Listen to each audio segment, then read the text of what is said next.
Great. Well, thank you firstly to Susan and the Association of Diplomatic Studies and Training here for her leadership, for their innovation in, in trying to look back in order to look forward. And of course, today we're going to look at a critical juncture, arguably a turning point in the history of the Great Lakes region of Africa. We're going to look back to March 22, 1994, when the two people beside me first met. And to do that, first I'll introduce them and then allow them both to speak to their own understanding of one another and who they represented before we go into a structured conversation. Firstly about the context, then about the meeting itself, specifically what they recall happened, and then of course looked at the aftermath, what you all know then transpired, the connection between the two, and what that means, you know, for how those fortunate enough, you know, to go through the kind of training that the ADST provides and to serve as representatives of their respective countries can learn in order to drive more constructive, perhaps, approaches and, of course, most importantly, outcomes. So firstly, if I may introduce Ambassador Prudence Bushnell. Ambassador Bushnell is, you know, sort of as foreign service as they come. She was born into a foreign service family. Her father was a foreign service officer, and as a consequence, she had the fortune of growing up with that life experience in South Asia, the Middle East, Europe.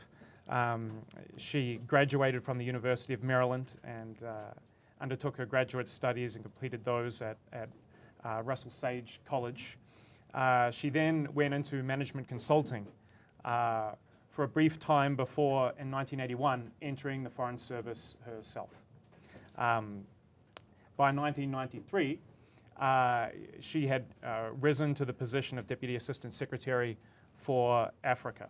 And of course, this was a particularly topical and important time to enter such a posting with the episode in Mogadishu in 1993. And then, of course, in 1994, she led US diplomacy towards the Great Lakes region as the Assistant Secretary retained, that was George Moose, retained his focus predominantly on Southern Africa, and of course the transition from apartheid in particular in South Africa. In 1996 she was appointed by President Clinton to serve as ambassador to Kenya.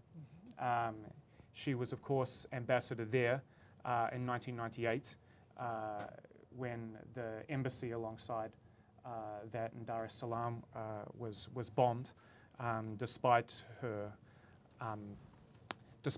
warnings and pleadings for an upgrade, including in security of the embassy. She was appointed in 1999 to be ambassador to Guatemala and has founded the Levitt Leadership Institute at Hamilton College, aside from publishing numerous articles and books on international relations and her personal experience. To my left, we're fortunate to be joined by Dr. Theogene Rudasingwa. Dr. Rudasingwa was formerly ambassador of Rwanda to the United States. Prior to that posting, he served as Secretary General of the Rwandan Patriotic Front during the armed conflict in Rwanda, which, as you may know, ran from 1990 to 1994. he was also Chief of Staff to President Paul Kagame, but since 2005 has lived in exile here in the United States. He holds a medical degree from Makerere University in Kampala, Uganda, and a master's degree in international relations from the Fletcher School at Tufts University here in the United States. Thank you both for joining us. So now perhaps I'll hand the floor first to Ambassador Bushnell to tell us, you know, sort of where you'd come from, what your understanding was, and walk us towards that meeting. Give us that context before I hand to Theo to do the same. As you noted, I was the Deputy Assistant Secretary for African Affairs under my boss, George Moose. Assistant Secretary Moose decided to do things differently in our organization. And he gave me responsibility not for a part of Africa, which was traditional, one region of Africa, but for all transnational issues in 46 African countries. So I had the policy portfolio for drugs, thugs, disease, humanitarian assistance, refugees. Women were considered a transnational issue at the time, along with HIV/AIDS, democracy, conflict resolution. I actually spent most of my time on areas of conflict because one cannot get to fighting disease, promoting women, or anything else unless you have peace. So I spent a lot of time on issues of peacekeeping, and within the first 3 months of my arrival at the Africa Bureau, I began sitting in endless peacekeeping meetings regarding the amount of money that the U.S. was giving toward international UN peacekeeping, and the great desire not just to reduce the percentage which we provided, but also to reduce the number of peacekeeping missions in Africa in particular. Peacekeeping missions that came about as a result of the proxy wars that our country had been running in Africa. So from the very beginning, the issue of peacekeeping, how much peacekeeping that we can have, how much peacekeeping we can retain, was in a tension with two important political leanings of the Clinton administration in the first term. One was the fact that President Clinton had come into office on the economy stupid. He wanted to get rid of the budget deficit. And the second was the decision that had been made prior to President Clinton to open up diplomatic facilities all over the Soviet Union without asking the taxpayer to pay a dime of increase. Those funds came out of Africa. In particular, as we saw AID programs, we saw all kinds of programs and assets moving north from the continent into the former Soviet Union.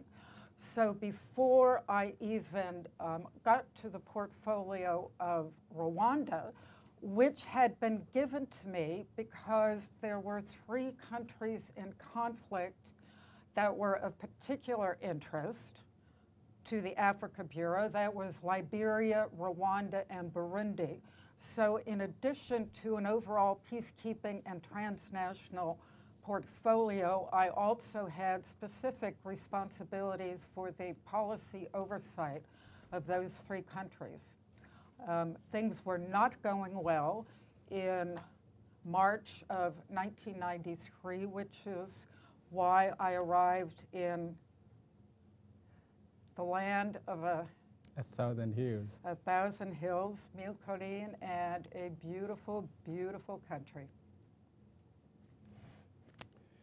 Well, I I came to the field of diplomacy from a different perspective, and I would say that I would be the least expected to have ended up being a diplomat.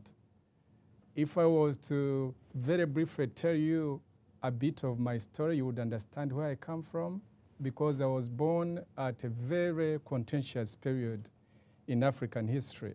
That is the period of decolonization. You might recall that if the first country to become independent in Africa was Ghana, 1957, most of the other countries became formally independent in the early 60s. And that tells you a bit of my age, because that's when I was born.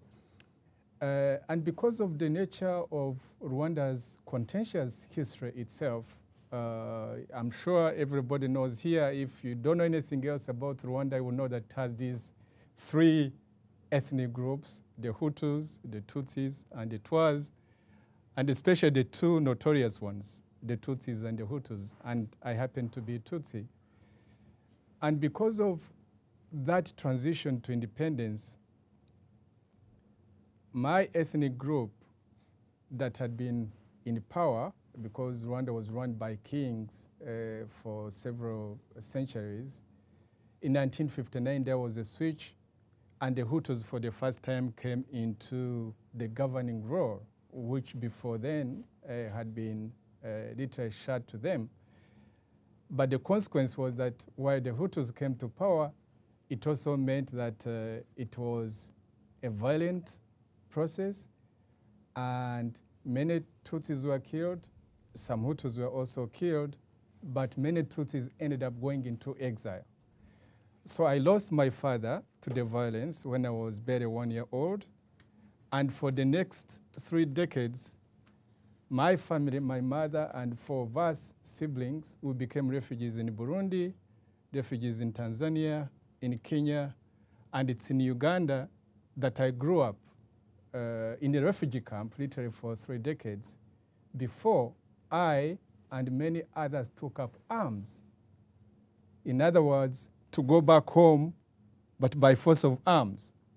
It's very important to understand that, because the world of diplomacy, and I'm sure we shall come back to that later, often forgets this subtext, this underlying grievances that a people might have, and which certainly ends up carrying everything else they are trying to do.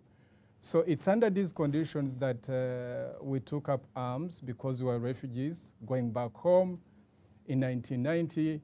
But by 1993, our group, the Rwandese Patriotic Front, had signed a peace agreement with the government of Rwanda in August 1993.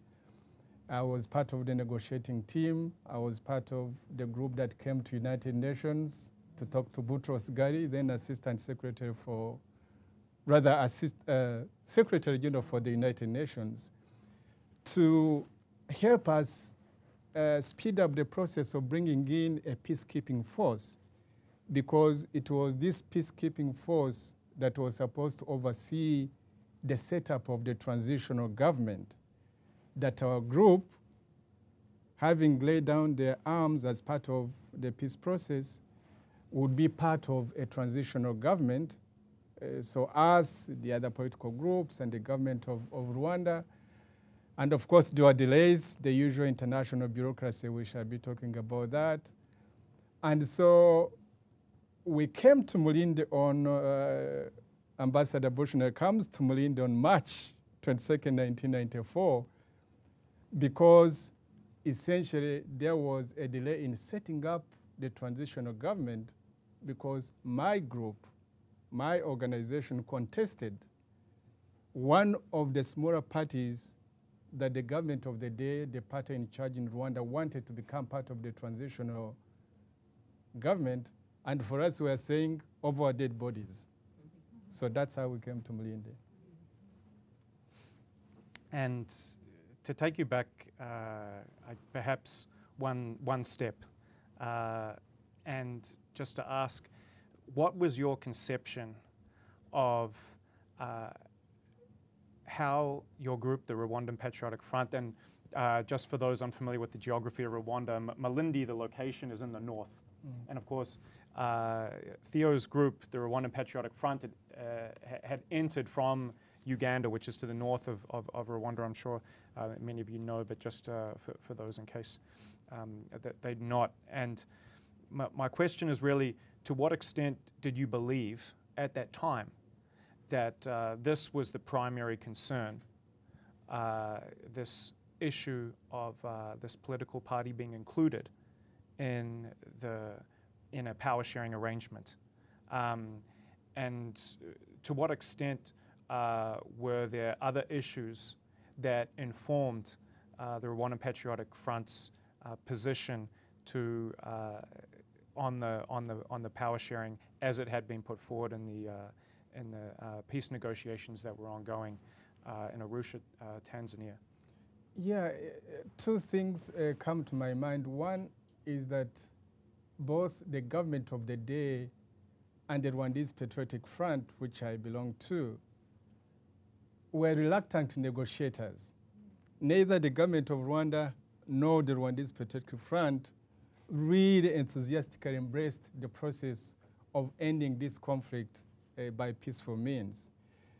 We always felt that everyone in the international community was breathing over our heads, saying negotiate, negotiate, negotiate, sometimes directed to us and sometimes through the kind of allies, other stakeholders that were allied to the principal protagonists, to say that in the case of the government of Rwanda, France traditionally was the friend of Rwanda, and Belgium, of course, and in the minds of ethnic groups in Rwanda, we used to make, and we still do make jokes about it, that the French and the Belgians are Hutus,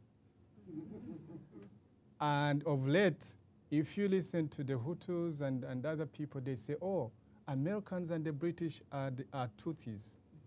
So Americans and the British are the new Tutsis of Rwanda. But simply to emphasize, Don't tell the French and the Belgians. yes, yes.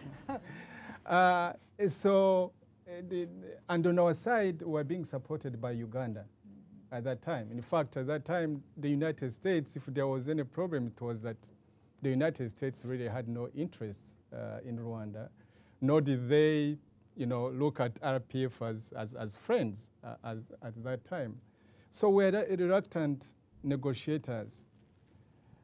And because of that, the period between the signing of the peace agreement in August 1993 to the start of the genocide, the shooting down of the plane, the genocide beginning on April 7, was a period in which both sides prepared should the peace agreement fail.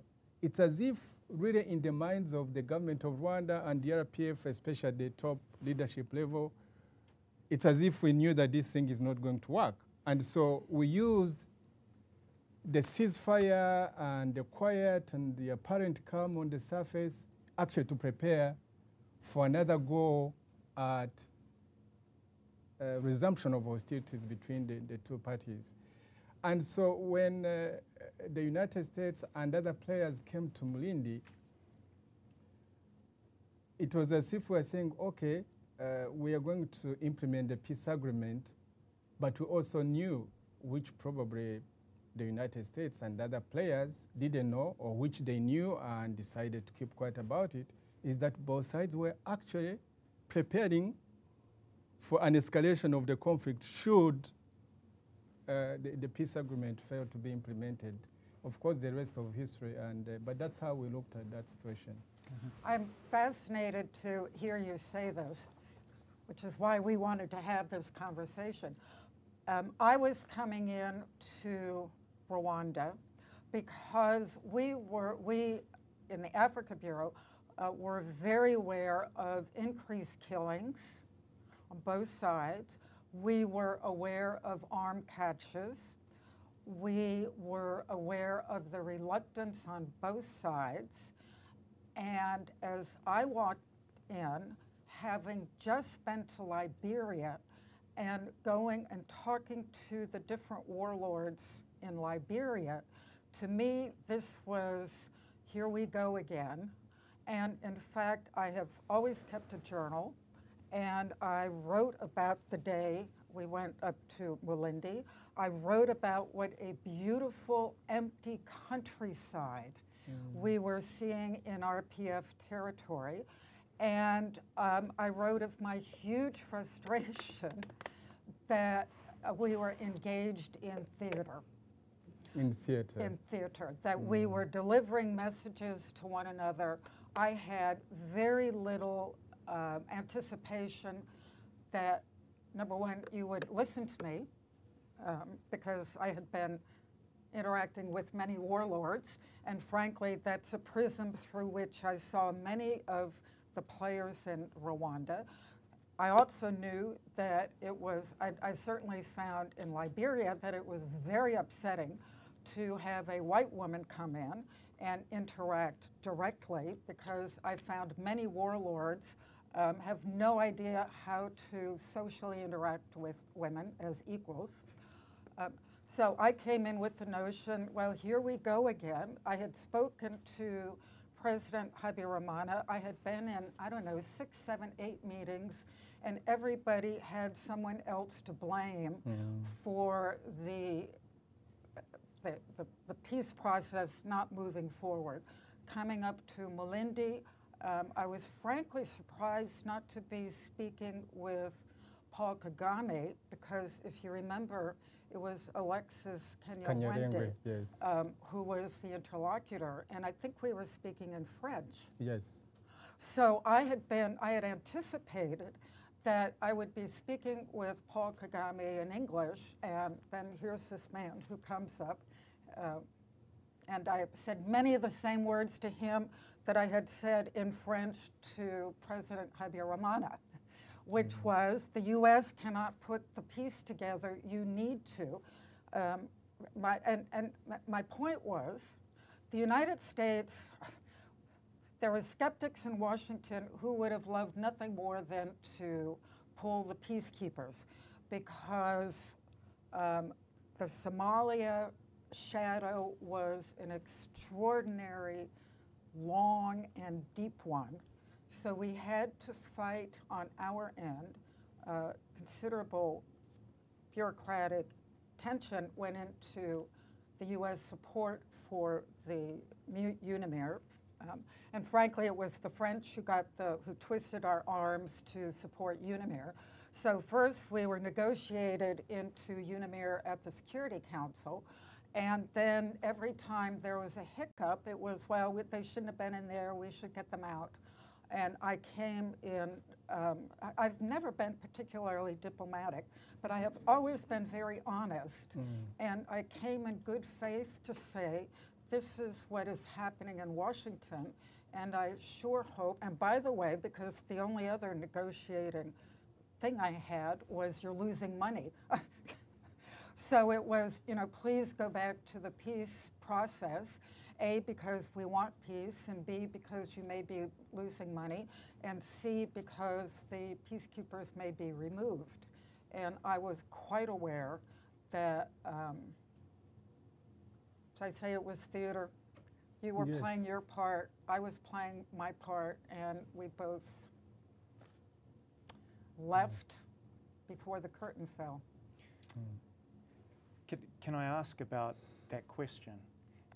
I mean, the premise of that question is the idea that those arguments were going to be persuasive, right? Persuasive in the sense of, here are your interests in achieving some compromise, some arrangement to which both parties commit, in substance as well as rhetoric. What informed those assumptions?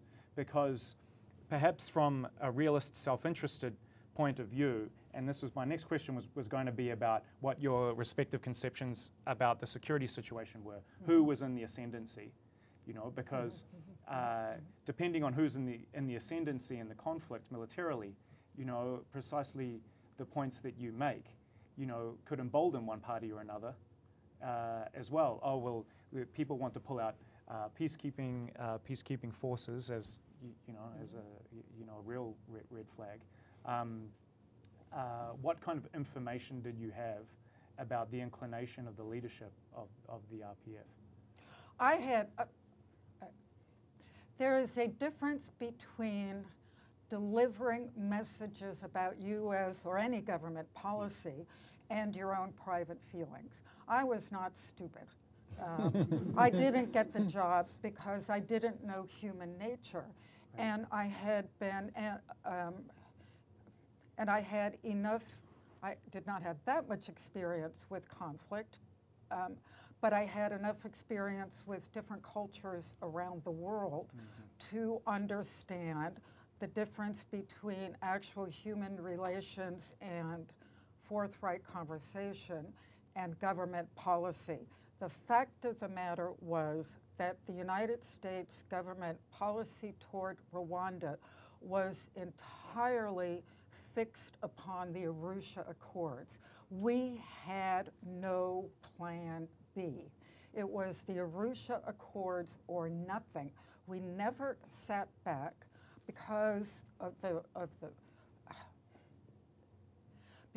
impulse of people, because of time, because of the security situation. It was our hope that if people could focus on the transitional government and peace, then we could deal in that process with the underlying conflicts and the violence. If only we could get a better focus. That said, so I understood, and I was part of writing, my talking points, but that didn't mean I was naive enough to think that this delegation from Washington coming to people to say it's this or that would make a difference. Frankly, we, when it came to our judgment as to which side was on the ascendance,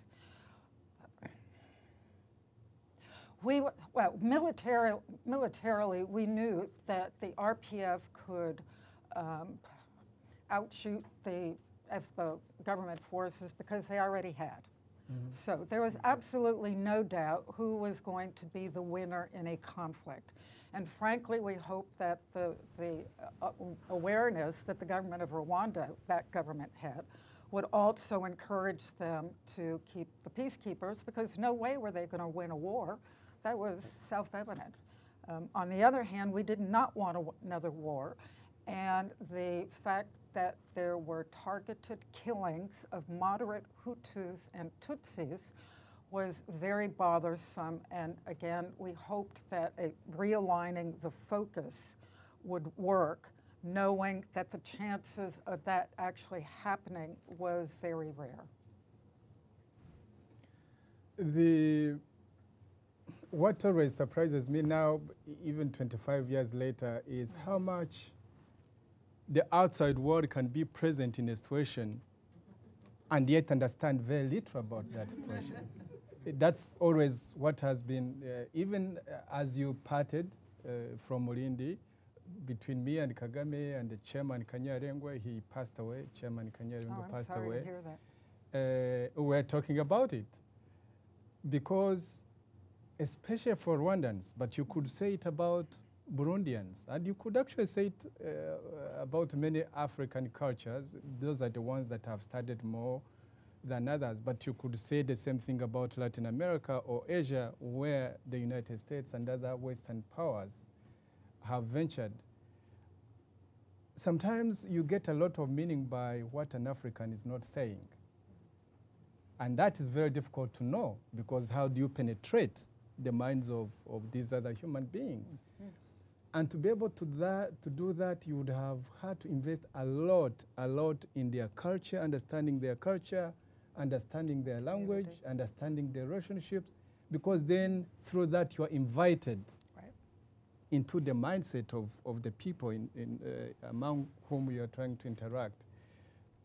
If you saw so the question as who was in the ascendancy, there's no doubt about it, because in February 1993, I remember Kagame, the current president of Rwanda, had sent me to come to Washington, D.C., so that the operation the military operation we had in February 1993 coincides, because I've worked on the relationship between the United States and the RPF probably longest than any other person. And so we wanted to make sure that when the ceasefire is broken and there's a lot of noise, and sure there was a lot of noise, I was in the State Department to try to explain. And I remember at that time, our forces had gone within actually a short distance of Kigali, which is the capital city of Rwanda. And of course, the United States, the influence of the United States, they put pressure on Museveni, who is the president of Uganda, the principal backer of organization. And I tell you, we were forced to withdraw from the territory that we had captured. And all of us, including myself, were very, very angry. I remember going to the State Department. I met one of the principal deputies at that time in the State Department. I was accompanied in the elevator going down to the lobby. I didn't talk to anyone in the elevator because I was really, really like annoyed. How could we capture territory because men have died? We came within a short distance of the capital city, and now we're being told to go back. So when you put all that together, the Mlindi encounter was such that we knew that should there be an escalation and we go a full military way, we would fit the other side. But one reality which, of course, we always wanted to be appreciative of, because here is a group, a minority group, probably 10% of the total population. The other group, the Hutus, are the majority. We had gone to war assuming that in the classical, guerrilla warfare, which we had read in books, Mao Zedong and Che Guevara and all that, saying that, you go, you capture territory, you work on the population, and the population follows you. In Rwanda, we discovered that every time there was a military operation, the population fled, ran away from us. Right.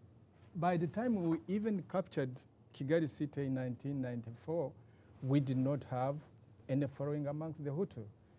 So whereas we knew we were militarily strong, we also knew the weakness that on the political side, on the population side, we didn't have a following. Mm-hmm. In fact, for RPF to have defeated the government, a Hutu government, runs against conventional wisdom. Right. It really does. And it has to do more with factors amongst the Hutu community, amongst the Hutu elite, and the division amongst them, more than a strength on the RPF. So yes, we knew we had the power to militarily overrun the other side, but we also knew the uphill task of winning the population on our side. And was this part, how critical consequently was it that you were able to establish these cantons of forces within Kigali, to have these deployments of troops in Kigali as part of this peace process? How did that relate to this sort of dichotomy where you knew your strength was military, but your weakness was in popular legitimacy, unless I'm misinterpreting what it is. So you remember earlier I said that between the signing of the agreement and the start of the genocide in April 1994, both sides worked towards preparing for the final showdown. For RPF, it simply meant that we went all over the country clandestinely, especially where the Tutsi population were, because Rwanda, Hutus and Tutsis are not, they're not communities that live separately, where you could say, oh, that's a Tutsi area and this is a Hutu area. We live on the same hills since history began, and we intermarried, we speak one language. So what happened, RPF was able to infiltrate and infiltrate arms, infiltrate agents all over the whole country in the preparation for that, because we had this small territory that we ruled in northern Rwanda. It was like, we used to call it our centimeter. We say our centimeter, which was, it was really small. And so we knew that we didn't have a presence elsewhere. We had no footprint. And so what we had to do was to infiltrate supporters and other people who were sympathetic to RPF in all these places, and that in fact proved to be very useful in the final showdown. So the ceasefire was a blessing for the RPF, and in order to counteract that weakness that we had to use the short interlude of a couple of months to be able to enlarge our footprint in the rest of the country. I think this, you're making what I think is a very good point about looking at a demarche, and that is that a country like the United States is looking at what was going on in Rwanda from such a different prism from which the people within Rwanda were experiencing what was happening. So we were barely in the same universe, which is why I come back. I'm not even sure whether it was theater, maybe maybe it was interplanetary communication that was going on. But I think a good point that is raised is, how much did I know about your position when I am being sent from Washington, D.C., with the perspective and the issues of Washington, D.C. on my mind, i.e. removing peacekeepers, which the Africa Bureau did not want to do. With every time we did something in Rwanda, we were so sensitive of what was happening in Burundi. And in October of '93, there was a coup d'etat in Burundi just a few months before we went to Rwanda. So we were looking at the map differently. We were looking at a different map through a different prism with different interests and outcomes in mind, and that's why Mulindi was it was an experience that I personally will never forget. I don't know if yeah, it was bizarre. Was that? Yes, and I was telling Chris as we're coming here that looking back 25 years ago to a landmark event that preceded probably one of the most tragic episodes in human history, because for 1 million people to die within 100 days, then to set in motion more tragedies that unfolded in the Democratic Republic of Congo and elsewhere too. So we look back, Rwanda's story is a passionate one. Often it's very, very difficult to have a discussion about Rwanda without, for somebody like me, I'm very much of that story, and that story is still very fresh for me. It's not something that I have a luxury to look back and say, oh, a number of times I've written books and articles about Rwanda, but I always see how much involved I am in it. I come with a perspective. It's very difficult to say, oh, please be an objective academic. Right. I cannot, because I'm part of that story that is still unfolding. And one of the challenges that an organization like mine had when we're dealing with the United States is that on the one hand, you're really trying very hard to win the friendship of the United States because you know how important it is. And you were very polite. And you were very polite. You were very polite. Yeah, no, I appreciate it. I tell you, some people I talked to were not. For others, you should have been there. For others, there were always fireworks. Yes, there were always fireworks. And we would be able to convey a message in very respectful ways, but sometimes a respectful message can be very bitter. And we always knew how to convey that. But for the Americans, on the one hand, you want to win them. And I would say that over a period of 2 years, starting with 1991, I think, we had been trying very, very hard, at least for the United States to listen to us, at least the United States to meet us as one of the actors in the conflict. And to be honest, the United States had done that, and the Rwandan government was not always happy about it, as you know.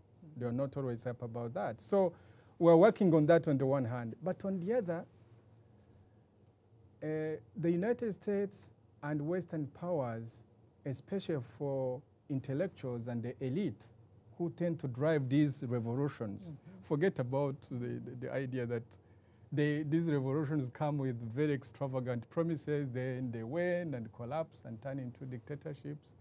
But in their ascendancy, the elites and intellectuals who run these enterprises are very suspicious of the United States and Western powers. So it's not only the United States which has not been in these areas, especially of Rwanda and Burundi. It was the French and the Belgians. So we are looking at you through the prism of how we look at the West. And there's a lot of suspicion. And the problem is that the United States, like others, because of limited interest in these places, you only come at moments of crisis. And yet, for most of these conflicts, I told you, for me, I'm as old as the Rwandan conflict. I'm 58, and the Rwandan conflict is as old as that, and it's still ongoing. But if you come as Ambassador Bushnell, behind her, the Africa Bureau, they are looking at these events like static pictures, frozen in time. But it's really a movie. It's a movie that has been in the making. And to be able to do that, you would have to invest a lot of time and resources to be that. But Rwanda, once again, is a small country, no natural resources, and big powers are not likely to fight over Rwanda. Do you know, it also, I think, is a cultural, when you said I lived in Senegal for 5 years, and the Senegalese would say, you can tell when an American wants something, that's the only time they will say hello and extend courtesies. So there is such a, we come in and we have, we're looking at our clocks, and excuse me, the transition government should have been put in place last week, you're late, and time is money, and we need to get on with it. So I appreciate that perspective. And how did that translate? Of course, now looking forward from Malindi, then of course, as we know, the plane is shot down, the genocide begins almost instantaneously. Instantaneously, also, the RPF, swooped down. What was your impression of who was doing what? What was the sort of integrity of the information that you had, and then how did you decide to use that information, and to what extent did you feel that whatever way you decided to use the information would have some impact on what was going on the ground? You mean the information from Malindi or the information we had about the plane? From what you took away from Malindi in terms of what you perceived to be the intent of the RPF, as well as, of course, your predecessor meetings with Habyarimana and his regime. But then, of course, the reports of what was going on in the ground. So, of course, the context and then what you understood to be happening.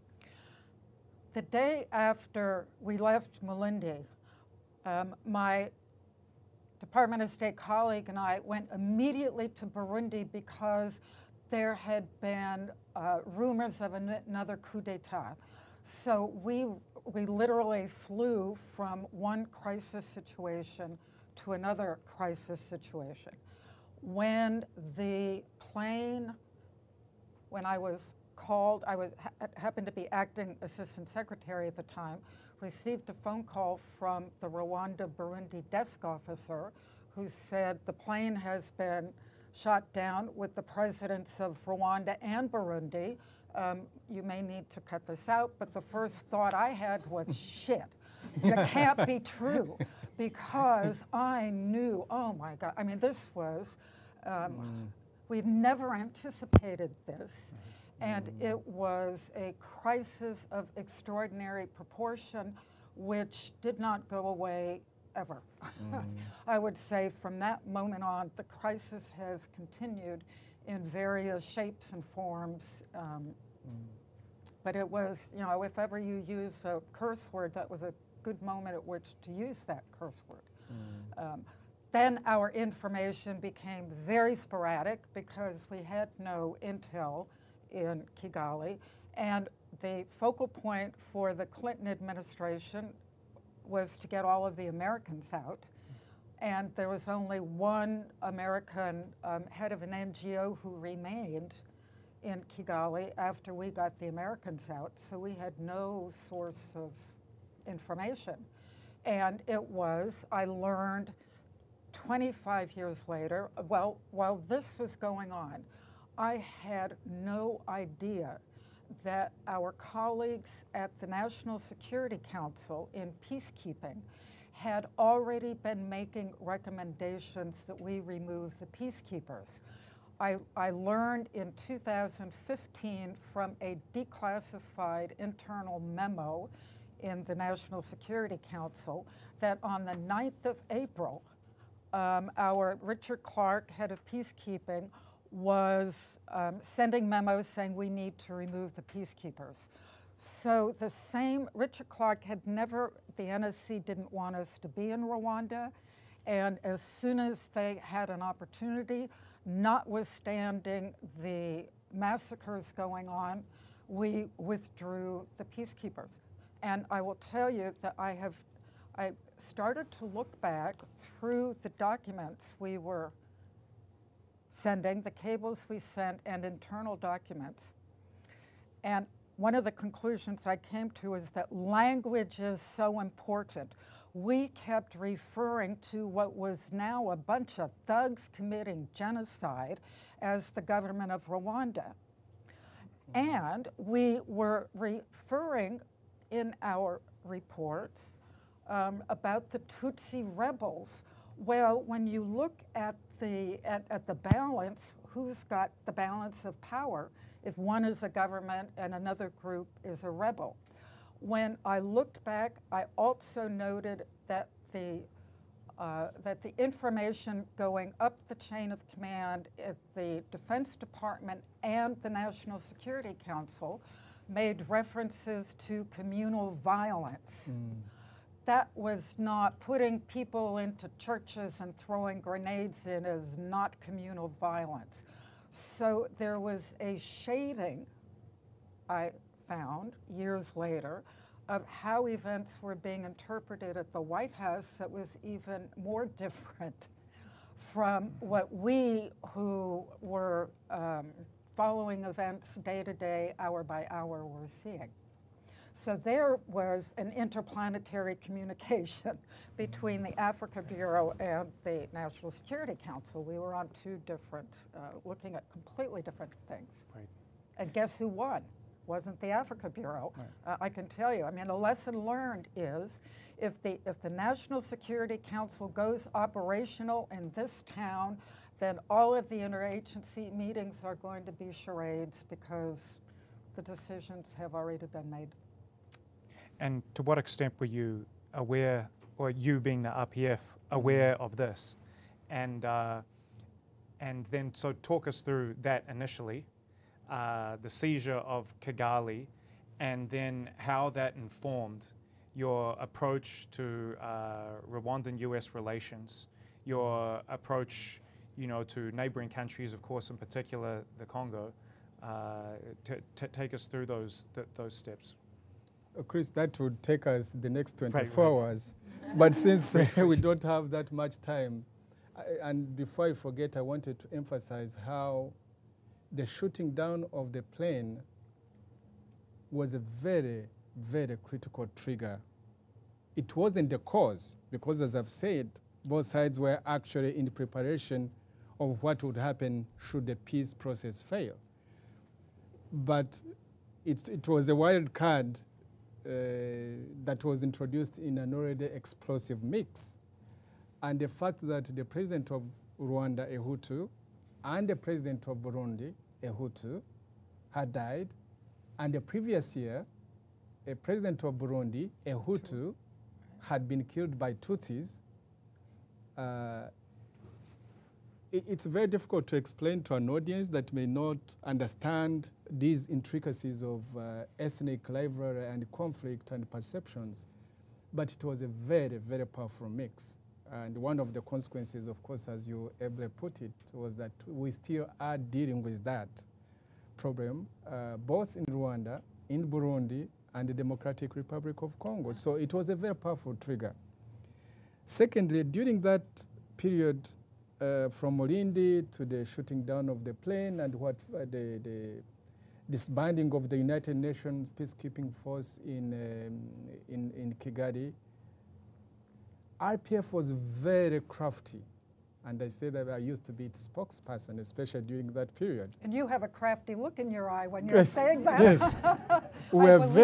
Yes, we're very crafty because, in fact, the action of the United States of subsequently, disbanding this United Nations force and delaying the coming of another part 2 of UNAMIO, it's something that you played into the hands of the RPF, because RPF did not want any peacekeeping force coming into Rwanda. In fact, our language at that time, if you go back and put on CNN, on BBC, we're saying, well, all the Tutsis that had to die are already dead. So what are you coming to do in Rwanda? That's what we used to say during that period of time. Why? Because we could see that the coming of an international force, an international presence, would freeze the conflict and take away the victory that we could see was within reach. That's something that the international, nobody even has written about that, but I'm telling you from an insider, because we worked very, very hard to make sure that UNAMIO does not come. And we would have conversations about that because it was, we saw the advantage of that strategy.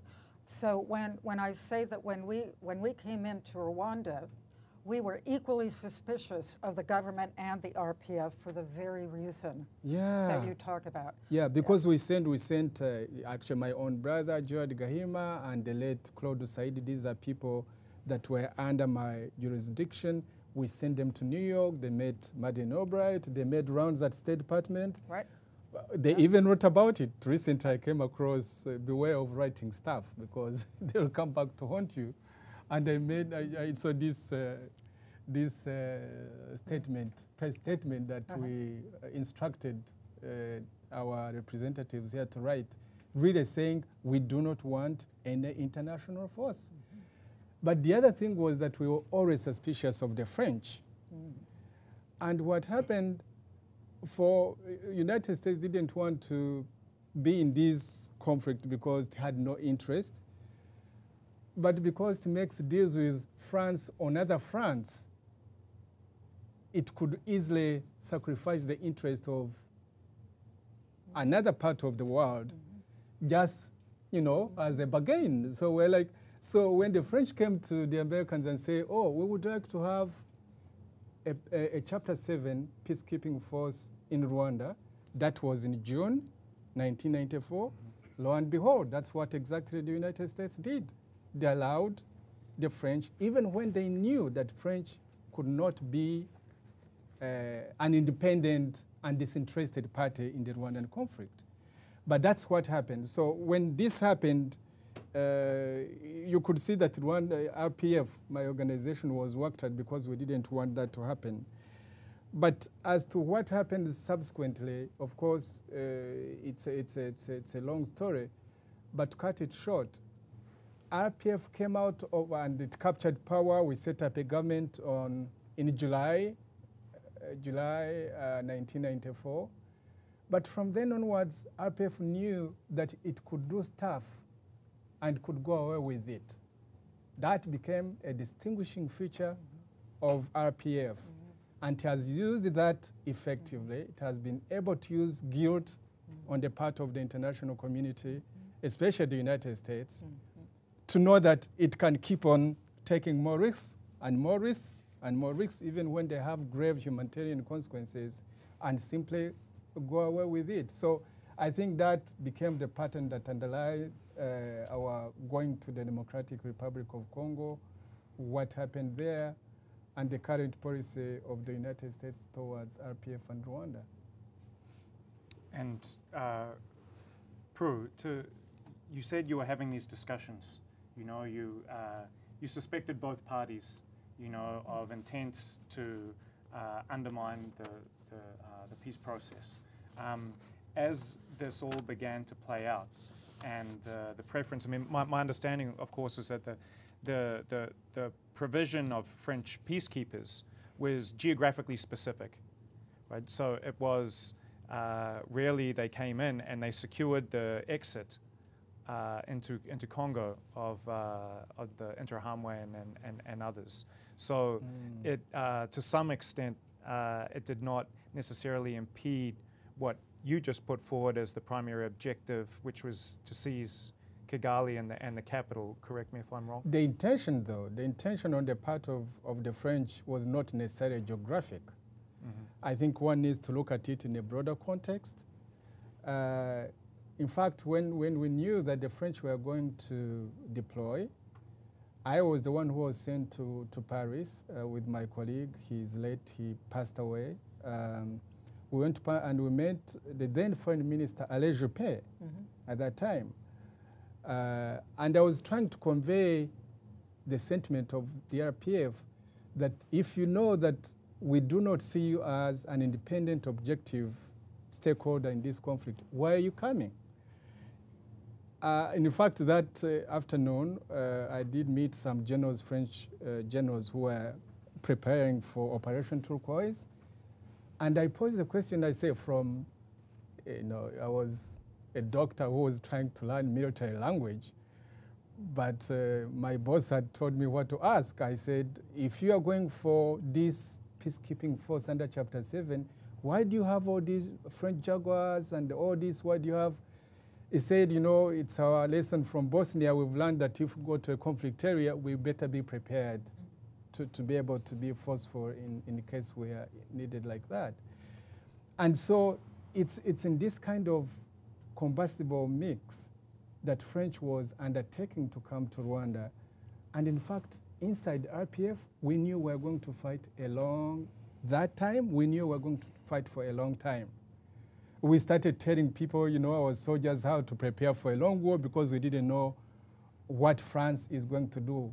But fortunately or unfortunately, they were supporting a group that was really declining in terms of thinking, in terms of strategic thought. They had already lost the war, and especially genocide had made sure that they had lost the war. And so whatever the French could do, it could not salvage a group like that one. And so very quickly they lost the war and crossed into neighboring Congo and started another chapter of conflict. And given what Theo has just said,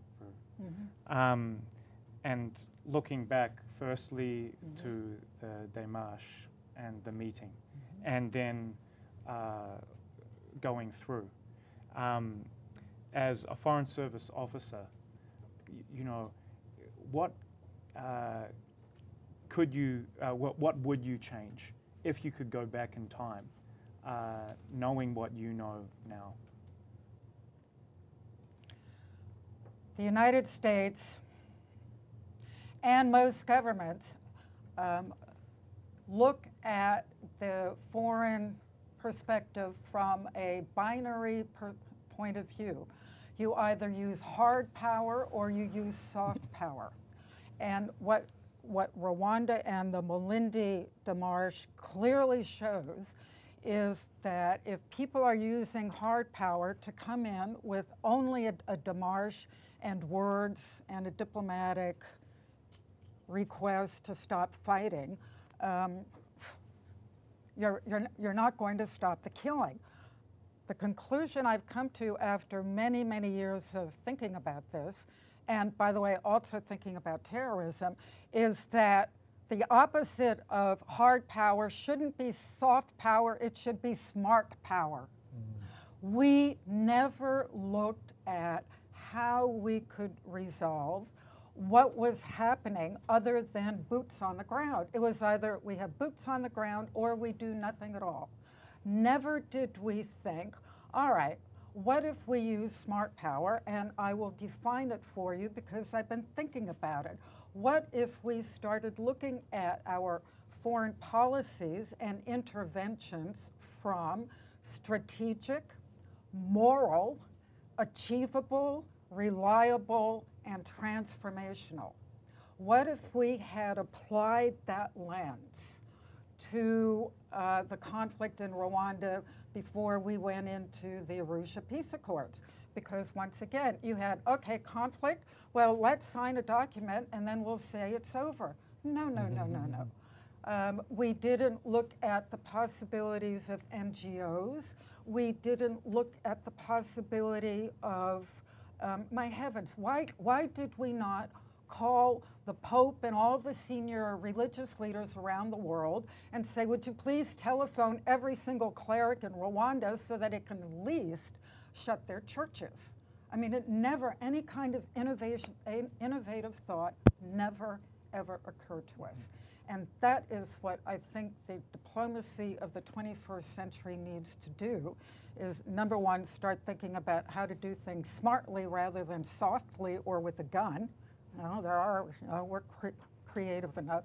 And the second very critical lesson I learned is that as long as we look at events around the world purely through a prism of national security, we will continue to be bystanders to genocide.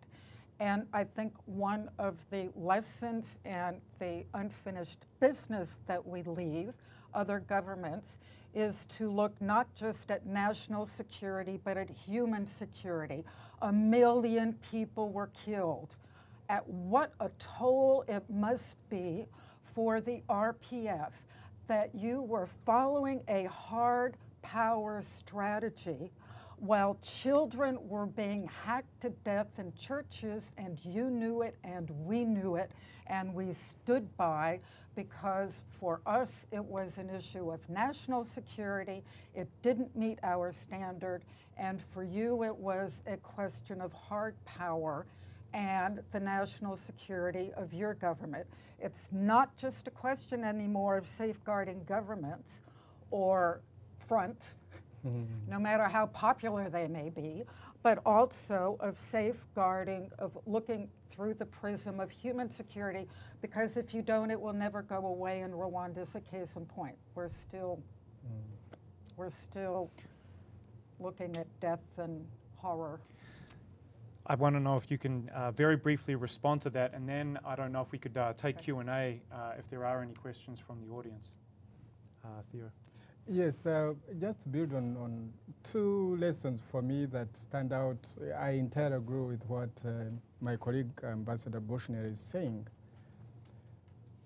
But the first lesson I have learned, I wish I didn't, but I've also learned to be, I won't call it being disillusioned, but I came to the RPF and the organization with very lofty ideals of transforming society. If you read what we wrote and what we said at that time, you could read on our faces that we're playing hardball, but we also, amongst us, there are people who had the idea that we're in this business to transform the Rwandan society. In international relations, what the United States or Western powers, or now these days China and Russia, with regard to Africa, I become more realistic in that I have now come to discover that even powerful countries, or especially powerful countries, get interested in these parts of the world precisely through the prism of what they call the national interest.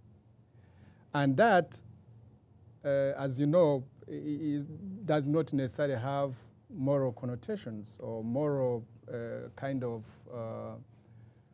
considerations. So I'm more realistic, And I would wish to frame it in terms of now that the United States or China or any other country has these national interests, how do we frame our own national interests, Rwanda or Ghana or Indonesia or some other countries, and how do we find the middle ground where your interests are catered for and my interests are catered for? I say that because I see a lot of confusion amongst the African elite, especially these days. There's a scramble to run to China and to say that China is our new savior. I do not buy into that. I also agree that Africa has a chance to relate to China or any other power for its African countries for their own national interests. But I believe the middle ground is where we consider the interests of both parties and figure out how do we act on this. The second lesson I've come out with is that it takes a lot of investment and leveraging resources to be able to be useful in any given situation. I see United States, and I'm free to say what I want. I won't be put in jail for that here in this country. At least that's what we enjoy coming to America. America is the country that uses a lot of resources outside and is actually increasingly unable to leverage these resources to build trust and lasting relationships. You go to Africa, you spend billions of money on HIV/AIDS. You will go to Africa with USAID resources. You have lots of resources. You know, if you look at all the agencies and all of government of the United States and the footprint that you have, although people would say that your footprint is declining, but these are lots of resources. It is possible to leverage these resources and create more value, but especially be able to build trust and the relationships that will be very critical on a rainy day when you want to use these both in preventing conflict, but also in mitigating conflict. Those are the two things that I would add to what my colleague has ably said. So can we now take some questions from the audience, if there are any?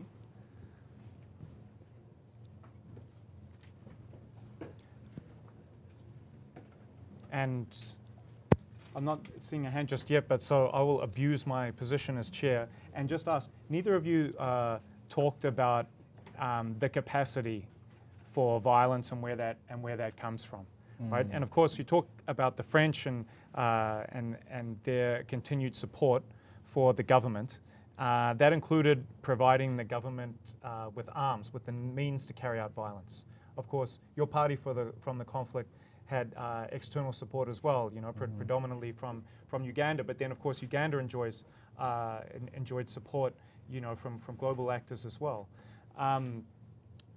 When you talk about using smart and soft power, you know, and we talk about then the predominantly US designed response to the genocide as well, in terms of, okay, what are the rules and, you know, like what should be the consequences for what's happened. And they set up this, you know, International Criminal Tribunal for Rwanda, and they prosecute sort of how war is waged, not necessarily the illegal waging of war, like, which is, you know, what of course your own prosecutor Jackson said was the crime of all crimes back at Nuremberg.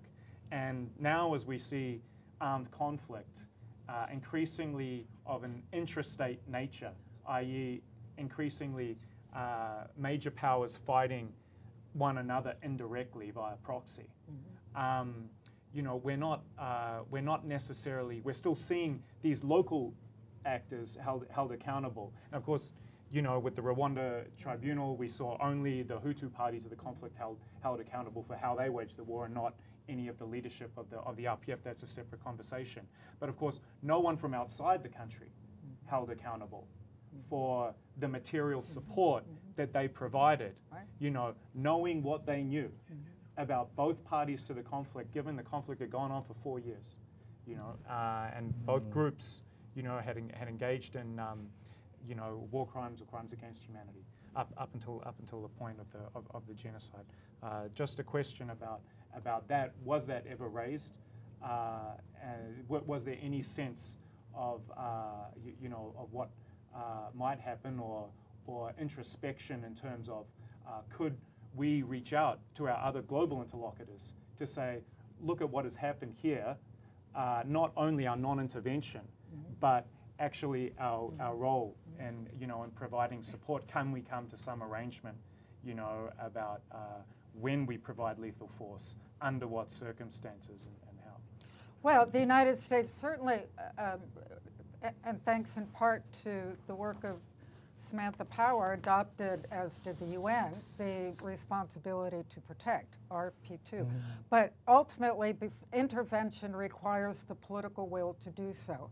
And as long as we are looking at it through the lens of the interests of a government only, rather than the interest of a society and a government for the human beings of other countries, then we're going to have terrorism, we're going to have climate change, we're going to have poverty and so forth, because it's not in our interest. I give you a very practical example in the case of Rwanda, which is at the heart of the work I try to do in terms of promoting truth and reconciliation in Rwanda. Maybe something like the South Africans were able to do when everyone expected explosion and confusion after the fall of the apartheid regime. And as you ably put it, you said that the post-genocide Rwandan justice system, both at the local and international level, has looked at the perpetrators as the Hutu people. And that side has many of them who allegedly participated in the genocide have been brought to justice. There are many others.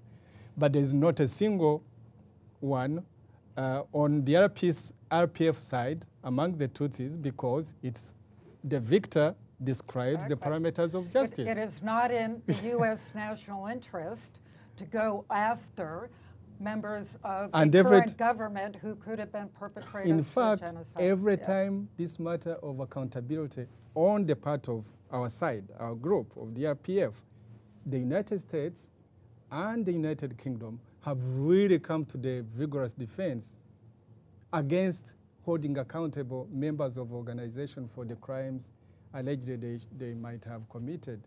And that is why, of course, I say that this very beginning, many people believe that Americans and British people are also Tutsi. What we can do for questions, I think. Yeah.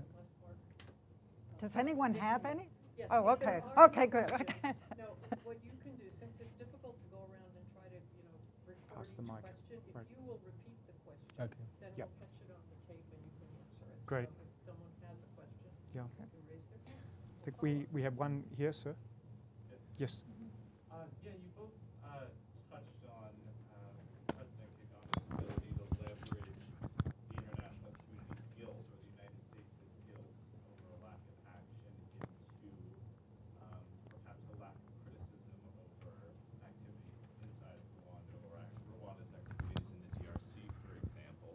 I'm wondering, with sort of revelations of various authoritarianism tactics in Rwanda, activities in the DRC, how much of that shine has gone away? In other words, how much of that ability to leverage that guilt has diminished? And it seems to me he's sort of replaced it with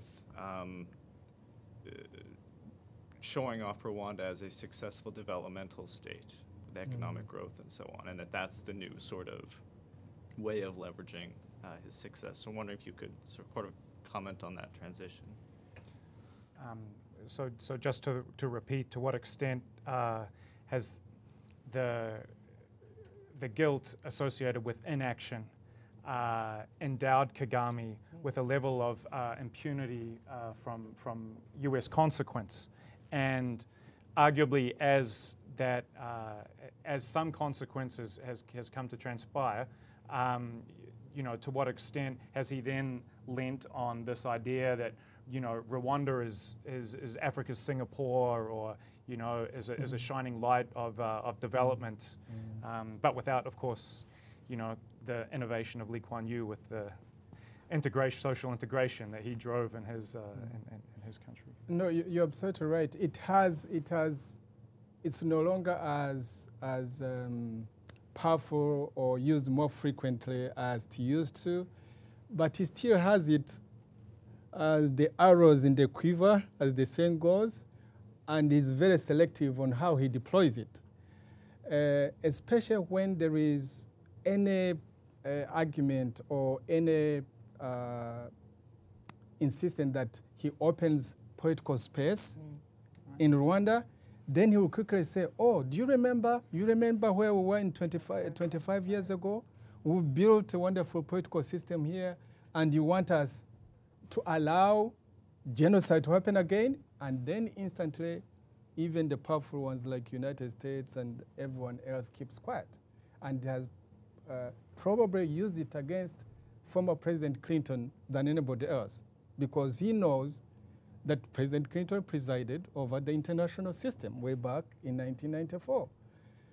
And because of that, President Clinton and former Prime Minister Tony Blair of the United Kingdom, but more Clinton than Blair, have become really powerful advocates of President Kagame and what he's been doing in the country. And in fact, I read something where President Clinton described Kagame as one of the most visionary leaders has ever seen on planet Earth. I don't know whether we inhabit the same planet, but that's what he said. So he's been able to use it, and especially to advance that other second part of selling the idea that Rwanda is the most developing and the kind of development model. But what he forgets, and what therefore countries like United States, going back to what Ambassador Bushni was saying and what I was saying, is that if you're looking 10, 15, 20 years from now on the potential for violent conflict in Rwanda, you should not be looking at the development model, because that's not what trips nations into crisis, especially countries like ours. It's the power structures, those it has included and those it has excluded, and especially when there is this ethnic mix that trips these societies into violent conflict. So they won't say, oh, he built skyscrapers, he brought another car factory into Rwanda. There is a Volkswagen factory in Rwanda now, and there are drones flying in Rwanda. And recently it was in the public that he has sent a satellite to how, I don't know. I haven't read it to find out. But these are the kind of things they say, but that is not the fundamental problem of Rwanda or Burundi. For those countries like DRC and Uganda, and especially Rwanda and Burundi, it's how do you evolve some innovative power structures that allow inclusion to take place and allow healing to take place, because the communities can find themselves in these structures that you are trying to build. But at the end of the day, if it's simply a scramble for the elites for power, and they know that it's a very, very dangerous game. It is a zero-sum game. You win, somebody loses. And the loser dies or simply goes into exile if he's lucky. Thanks, Chris. Dr. Rudasingwa, can you tell us a little bit about your path back to the United States and how you think about your own exile and perhaps how you might hope to go back to Rwanda? Pardon me. Could you repeat that question? Yeah, Yes, sure. that's a very important question, yes. Thank you for a great discussion today. Dr. Rudasingwa, can you tell us a little about your path to the United States, how you view your exile, and perhaps if you hope to go back to Rwanda at some point, and how you feel about your positionality in 2019? There's no need for me to repeat, right? Yes.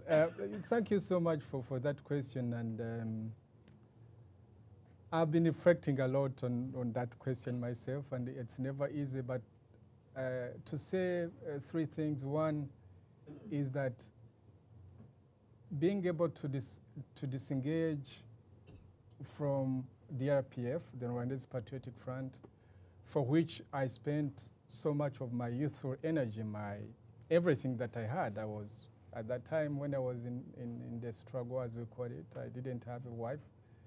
I didn't have children. I now have a wife and I have 4 children. And so the process of disengaging from something that you are passionately involved in came with a lot of introspection, because each one of us has to decide, do I remain or do I leave? And that moment came because I had to decide whether I was really still interested in playing power by itself, the power game. And I had a cold moment where I could see that I was no longer interested to do that, but I was very much interested in figuring out how do we kind of channel our energies into something lasting, something long-term. And I could see the politics that we're playing day by day were no longer contributing to that kind of long-term project as I thought. And I did my part in encouraging my boss, the president of Rwanda, to the best of my knowledge. But at some point, if you're an advisor, you've got to decide. If your advice is no longer valued, then you've got to figure out. And in Africa, disagreeing with the president is not what you guys do here. You can shout and go on TV and curse the president and write wherever you want to write. This is America. When we came to this country in 2005, my young son, who was then 6, would come from school and he wanted to put on TV. And I say, Aaron, we don't do that. You don't play TV on a school day. Then one day he laughed. He said, Daddy, this is America. We do what we want. And so, but I said, okay, maybe I need to part, and I parted in 2005. It's a long story, but it carried with it a big risk. Parting in that kind of fashion carries a big risk, and I wrote to the president when I was still in Rwanda, and I told him that I was no longer interested to be in the RPF. I was no longer interested in government, and that I was going to pursue other things. That is one. 2, many years later, because having been involved in a story like this one, you cannot also disengage from the story. 1, because you're Rwandan. 2, I have lost, I haven't mentioned this, but I don't often say it, but in the course from the time I became a refugee when my father was killed, up to the Rwandan genocide, I've counted at least 55 close relatives who've been killed. So can you disengage from that story? Does even the trauma that you yourself have lived through allow you to simply withdraw? I've discovered that it's not very easy. So for some time, I've been trying to encourage some Rwandans on the issue of, truth-telling as a way, because I'm a physician also, I know that doctors, in order to heal, or rather to be instruments of healing, you've got to engage your client or your patient in telling their story, hopefully that telling of the story can help in the process of healing. And South Africa tried that, and Burundi also tried it a bit, and there are some other examples across the world. And so because in 2010, I decided to write like an advisory to President Kagame. You can look for it under Rwanda Briefing. It's online. So instead of taking this as bitter advice, but of a former colleague and friend and somebody that when we used to come to Washington, D.C., we used to sleep in the same small hotels across the Potomac. But he took offense, and he instructed that the courts try me and others for that were trying to destabilize the country. So I was sentenced to 24 years in jail. As a matter of fact, he sent extradition request to the United States in 2011. Right. But of course, the United States never honored that because they could see that this was a politically motivated kind of stuff. So in terms of going back to Rwanda in the short term, under President Kagame's reign, I'm afraid that may not be possible. However, the third component of my response to you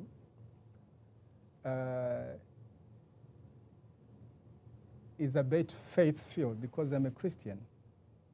And I kind of hang on to the hope and the faith based on my Christian conviction. And I take it, even for those who are not Christians, you can go back and read the Bible as a text, as an interesting historical text, those who are not Christians. One of the famous exiles, the prophet Jeremiah, and his people, the Jews, had been banished to Babylon. And what happens when you're in exile is that you're caught up in a tension. On the one hand, there's me who says, I really must go back to Rwanda.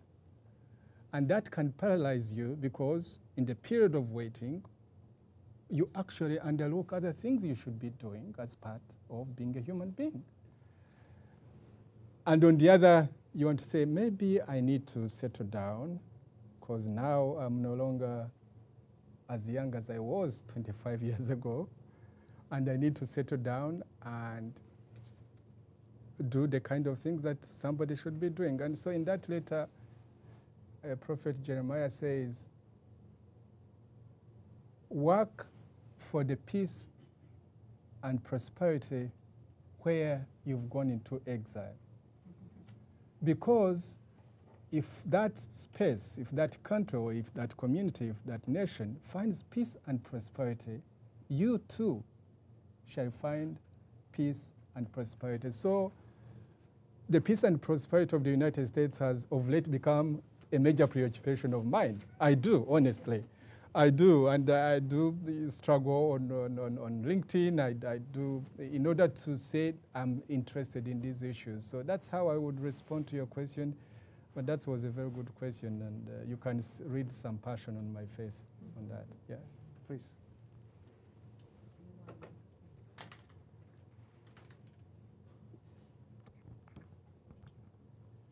There's a number of documentaries and feature films about what happened in Rwanda, and I'm wondering of those which ones you might think are most accurate, or the ones you'd recommend to someone who maybe doesn't have the time or a huge interest in knowing, but you maybe want to push that person to know a little bit about it. Which documentary or film on the crisis would you think is the best introduction to someone who doesn't know much and who won't delve deep into the situation? Maybe while I catch my breath, maybe ask Ambassador Bushnell. I will also add to what you say. Yeah. I don't make it a practice to watch documentaries on Rwanda because it was a soul-searing experience for me. I will say that I was played in a film called Sometimes in April by an actress by the name of Deborah Winger, on whom my husband developed a huge crush, I will say. And she sat down with me and the script, and we went through the script together to make sure that in her portrayal that things were accurate. And I had her put in the script, was so happy, an incident which colored the kinds of horrible interagency working group meetings we were having. I wanted very much to stop the hate radio stations. If we were not going to put boots on the ground, we could at least put something in the air to jam the radio stations.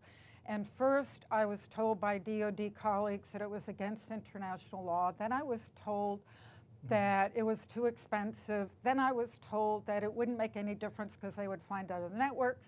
Then I was told there was no jamming station in the United States, it was all in Haiti. And finally, I was told by a man in uniform, kindly, Prue, radios don't kill people, people kill people. And I said, I'm going to quote you, and Deborah Winger put it in the script. I have not watched, with the exception of Black Earth Rising. Have you seen that? No. It is a very recent made-for-Netflix film that I found to be absolutely searing and raises some of the issues you talk about. So I would, you know, sometime in Rwanda, I found, certainly from the American perspective, seemed to be pretty accurate. I'm not sure if you've seen it or. And to add to that, because the RPF was behind the project sometimes in April, so it tells a more, it tells a deep. Yes, No yes, the RPF is yes. The other film I would recommend, not that it tells the story, but simply it raises the consciousness. It's Hotel Rwanda. Hotel Rwanda is the one that is mostly known. It is told from a very narrow perspective and tells one version of the story. So movies, in order to have clientele, they have to tell their stories in a particular way. But the hope is that when you see that, maybe you can pick some interest and go to do your own reading and your own research. But both sometimes in April and Hotel Rwanda are good starting points. Can I also add, and maybe I'm being old-fashioned here, but there are also some fantastic books on the conflict. And if I was to recommend one, it would be that by a gentleman called Mahmoud Mamdani, who is professor of African history at Columbia University, but also at Makerere, where in Kampala, Uganda. It's called When Victims Become Killers. And it very much encapsulates you know, the themes of some of what I think Prue and Theo have told us, which he goes back, you know, to the 1950s and the experience of the Tutsis, many of whom fled, you know, into Uganda. They were the victims, and the sons and daughters, you know, of that experience did not forget, you know, arguably one of which we have here. And they came back. And the lesson they had learned was, if you want to come back, you need to come back with force, you know, and they did. They employed that strategy. And one might also argue now, those that they chased across the border that are over in the Congo have also learned that lesson, you know. And the nature of governance in Rwanda is such that if they want to come back, you know, they need to do so also, you know, with force. And this is a very, you know, unfortunate symptom and consequence of a failure to engage in an inclusive form of governance at every level of society. I think that's what you both spoke to well. Yeah. So. Thank you both very much for being here, and that leads very much to a question that I have, an overarching question. You look at the Balkans, and give or take 10 years, every 50 years, one side gets up, kills the other side, and they do it over and over again. And there's been a lot of conflict in that region, and lots of places. And you see pedagogy of the press, you see these patterns establish themselves. How we as the United States interrupt it from, I don't know, and as citizens, from whatever perspective that we need to employ to get our political leaders to act in a moral fashion? And likewise, is it possible to curb a new government, to have them act in a way that is inclusive and that breaks that cycle? You know, as a member of the RPF, formerly and with your knowledge, does that idealism exist in the Rwandan government to be able to do that? Yeah, unfortunately, that idealism has ceased to be. There used to be the idealism, and not only RPF, but we didn't even mention other political players in Rwanda at that time, who were in the opposition and who were also Hutu, who really wanted change. You could see that it was a violent moment, but one that was also fraught with a lot of dynamism. And this was why we kept saying it's got to be the Arusha Accord. Yes. Because, there was that hope. Yeah, so that dynamism has vanished because taking power by violent means, if it fails in everything else, it particularly fails in giving space to that idealism to flourish. Often, sometimes I get impatient and act, and when I meet some American friends or European friends, and they say, somehow being apologetic to some of these regimes in Africa, one, I always tell them, if you were to go and live, if somebody asks you to go and live there, you wouldn't go there and live there. You wouldn't, probably. If you did, you would have to have a privileged status because you're a foreigner. But I always ask them, the people that you adore because of the role they have in your own history, in the case of the United States, the George Washingtons, the Jeffersons, the founding fathers, do you remember that when they imagined this republic, they were on horseback and on foot? Their armies were on foot. They were starving, they being killed by cold and miserable conditions. They didn't even have what we in Rwanda have today. Rwanda would have seemed like an advanced state if you compared the days of George Washington to. So what the African elite, we African elite, what we lack is that kind of sustained imagination that even in poverty, even in conditions of lack, even with imperfect institutions, even with all these things that can happen, still there has to be some people who can imagine that this tiny republic can be much better 10 years from now, 20 years from now, 30 years from now, and so on and so forth. Because elsewhere on this planet, there are examples where it has happened. That is one. Two,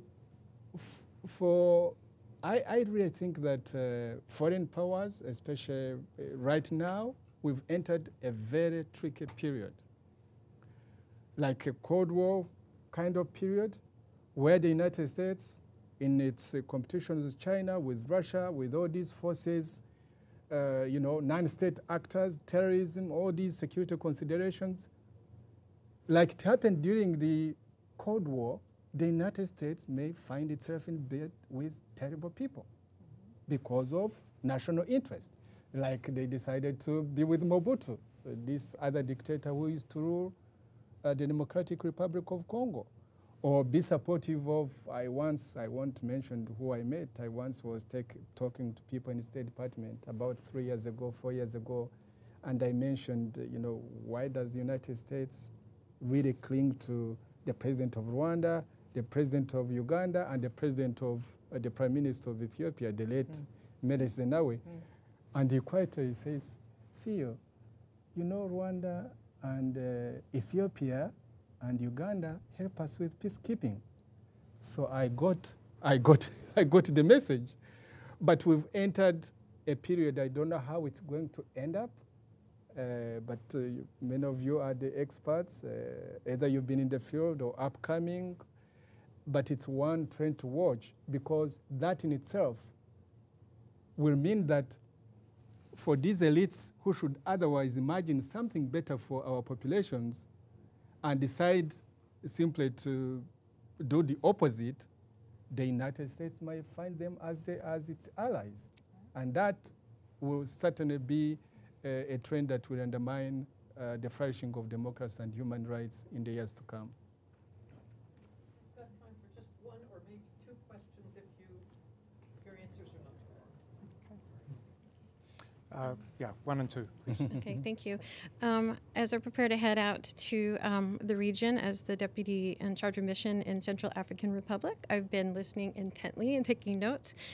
And I'm just wondering what advice both of you might have for people like me or people who are in leadership positions representing our governments in countries that are in conflict and who are seeking peaceful outcomes to complex conflict situations.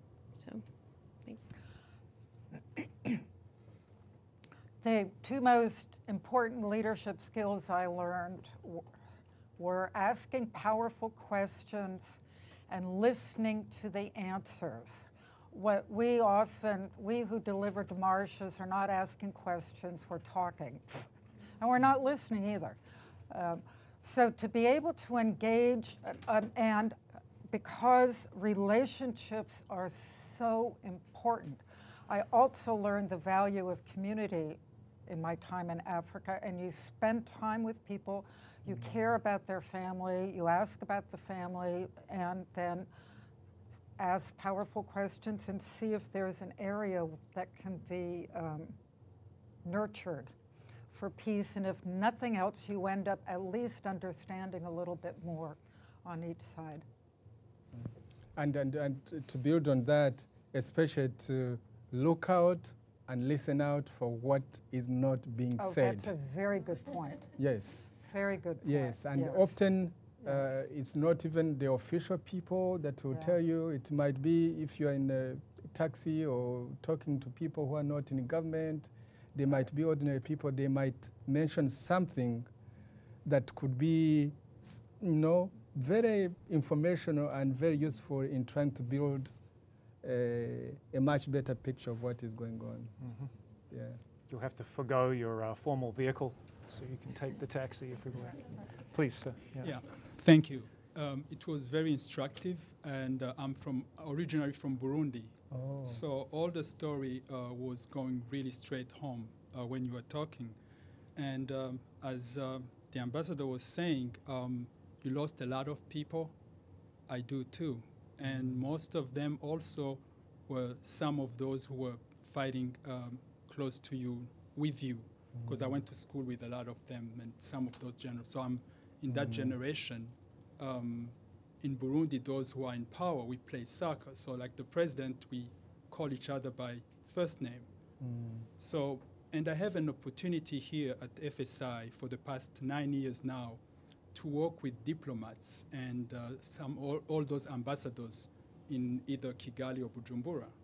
And believe it or not, they try to do this smart power approach when they are working with us. And that's what we can kind of deliver. So one of the questions which I will never forget, one of the ambassadors asked me, Gilbert, what do people in Burundi will expect from me? So he wanted to go kind of navigate in my mind and see really what to expect. So of course I had to joke. I said, well, coming from United States, what do you think? They want the big bucks as well. But there's a lot of things here you talked about. I cannot really, in few minutes, talk about all of them. But the Arusha Accord. In Burundi, the Arusha Accord, those who are in power now are trying really to kind of destroy them completely. And those are the ones who, at some point, brought back a kind of peace in Burundi. So now my question is, what the world, because Burundi has reached now the bottom. You cannot go deeper than where we are now. We cried, we called the United Nations everywhere to send troops. Nothing has done. So he's smart enough to know that he won't do the genocide the way it happened in the past. And by the way, for those who don't follow, prior to the genocide in Rwanda, a few months before, 300,000, so it seems like it's little compared to a million, but it's 300,000 Burundians who died. So, but what was done then? Nothing. What's going on? Every day I receive phone call of friends, family members disappearing, tortured, but nothing is being done. So I don't know. And again, somebody said again, well, national security. And when we are doing our training with these ambassadors, everybody else, it's what we put on the table. Probably so far we don't have those minerals, but so far there are troops in Somalia. Burundian provided a lot of troops in Somalia. So that's a kind of a payback or something. So my question again, what can be done? What should we do to kind of stop what's going on in those countries? People die every single day.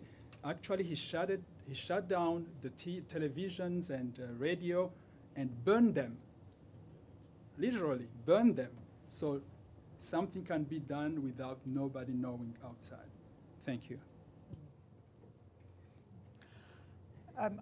let me say that I was always concerned, when was it going to happen in Burundi? And then one day I had an aha saying, oh my God, it is happening. But it is, as you point out, it was below the radar. And Rwanda took a huge amount of airtime and highlights away from Burundi, so that it was never. Well, so it was always, well, it's Rwanda because that's the level of killing was so massive, and the level of guilt it left behind in the U.S. government was so huge. That never happened in Burundi because not enough of your fellow citizens have been killed. I frankly do not know how one puts the political will into human beings at senior levels of the United States government to intervene in any way. And what I would do is work with the human rights community, the memorial, the U.S. Holocaust Museum, and start making noises that way, bringing it to the attention of the American people. Because unless you have the attention of the American people or the Congress, the people who have been voted into the White House are going to say, not in our interest, sorry. Just one brief comment. To say, as a brother from Africa, from Burundi, and I would say that this shouldn't disappoint you, but unfortunately, this is what I was saying much earlier, that I've become a little more realistic than I was many years ago, not to expect much from the rest of the world. At the end of the day, it's the duty of us, the Africans, to put our houses in order. If we don't, there's nobody who's going to do it for us. Unfortunately, it doesn't mean that we stop advocating. Right. We have to continue. We have to continue sometimes to shame the people who simply sit and do nothing. But 25 years later, having seen the story of Rwanda, the story of DRC, the story of Burundi, as I told you, as a baby, my mother first ran to Burundi as a refugee, like many others. And so I always ask myself, why should, after 50 years of political independence, why should Africans expect somebody else to come and say, oh, stop killing your own people, stop killing your own children, stop killing, and sometimes it really sounds so bad and so cynical for me to say that, but unfortunately that's the reality, yeah. I can respond a little bit because that wasn't really, like I said, I might not maybe seem that old, but I'm old enough and I've traveled all those countries and been in a position where I have direct talk, and those were the answers given to me in a way it's not direct, and I understood. But the problem is those who are inside the country, the same way they welcome anybody they see, they might be so naive. Those don't have a little piece of bread to put on the table. And they used to see, back in the days, some big remorque, that's French, big truck bringing some food or something. So again, when they see those coming to Africa, they expect some kind of help. But again, it's going to come from us. And that I wanted just to let you know that I know very well. Thank you. I think that's the perfect place to end, with this tension between, the realist self-interest of the local actors as well as those on the outside trying to further their interest on the inside. And I think that's precisely why, the Association of Diplomatic Studies and Training there, this initiative is so important, so that people can look back, to learn about how, one can advance, an inclusive internal society in the places where you will work, particularly putting out red lines where those tensions between that objective and nationalist, realist self-interest come into tension. So thank you, Susan, for your leadership. I want to thank you, Dr. Rudasingwa, and you, Ambassador Bushnell, and you, Chris, for process of sharing all of that, and I want to thank everybody who's come. We're trying to sort of figure out how we can structure some of these deeper dives and conversation and to really learn from situations and then pull out some of the key points or themes or, I don't know, elements, principles, whatever they may be. So we appreciate you coming, and we're going to be looking to find other kinds of conversations or follow up or what's the best mode, and then what we can do of all this video, that thanks to Mark, Mark Foss, our videographer, who's done a great job here. So thank you all. Unfortunately, we've been told that we have to be out of here by 6 o'clock on pain of I don't know what, something terrible, and we have to gather up the equipment in the room. So thank you very much. Thanks, Prue. Thank you, Chris. Thank you. Thank you, Prue.